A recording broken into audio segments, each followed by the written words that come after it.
Facebook থেকে টাকা income করতে কে না চায়, কিন্তু এখন ফেসবুকের যে ক্রাইটেরিয়াগুলো নতুন নতুন এনেছে তবে এখান থেকে ইনকাম করতে পারবেন। কিন্তু আগে ফেসবুকের একটা নির্দিষ্ট ক্রাইটেরিয়া ছিল, কিন্তু এখন আর সেটা নেই। এখন সবার মনে প্রশ্ন হচ্ছে, তাহলে কি আমরা এখান থেকে ইনকাম করতে পারবো না? হ্যাঁ, আমরা সকলে এখান থেকে ইনকাম করতে পারবো, কিন্তু এখানে যে ক্রাইটেরিয়াগুলো নতুন এনেছে সেটা এখনো নির্দিষ্ট পর্যন্ত কিন্তু ফেসবুক কাউকেই বলেনি।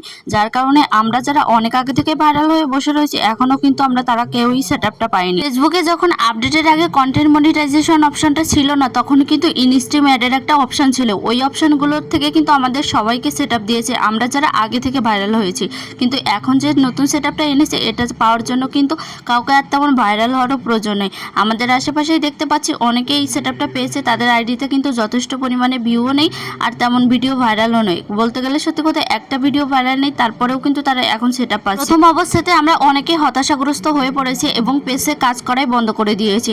আর আমাদের এই সুন্দর পেজটাকে কিন্তু আস্তে আস্তে কিন্তু সবাই মিলে বাদ দিয়ে দিয়েছে। কিন্তু এখন যে মেন যে কাজটা করতে হবে, ফেসবুক যেহেতু এখনো পর্যন্ত নির্দিষ্টভাবে কোনো কিছু বলেনি, তাই নির্দিষ্টভাবে যতদিন পর্যন্ত না কিছু বলছে তোমাকে ধৈর্য ধরে এখানে কাজ করে যেতে হবে।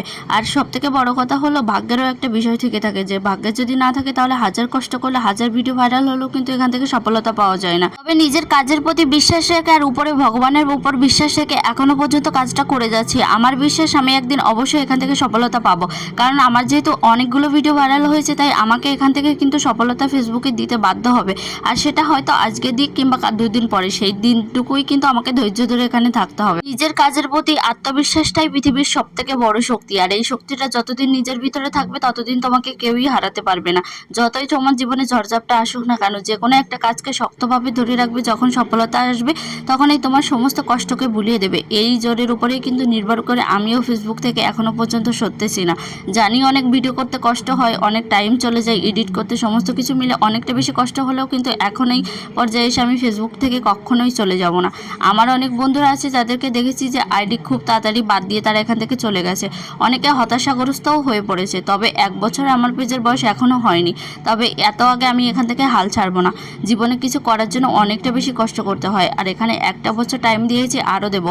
কারণ তোমরা যারা অনেকে আছো আমার ভিডিওগুলো দেখো, কমসে কম বেশি না হলেও কিন্তু 500, 600, 1000 ভিউ তো টোটালি হয়েই যায়। আর এই মানুষগুলোর জন্যই আমি রেগুলার ভিডিও করে যাই এবং আমি সবাইকে আমার নিজের জীবনের সমস্ত কিছু নিয়ে একটা আপডেট দিতে থাকি। আমার মাথার ওপরে তো গোবিন্দ আছেই, তিনি যেটা আমার জন্য ভালো বুঝবেন সেটাই করবেন, আমি এটা সম্পূর্ণরূপে বিশ্বাস করি। আমি কারো ক্ষতি করছি না, আমি কারো সর্বনাশ করছি না, আমি যে কাজটা করছি সেটা সম্পূর্ণই নির্ভুল।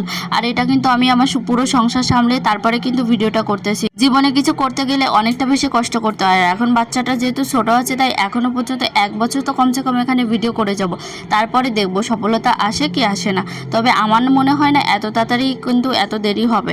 যাই হোক, আত্মবিশ্বাসটা থাকা ভালো। তোমাদের কি মনে হয়?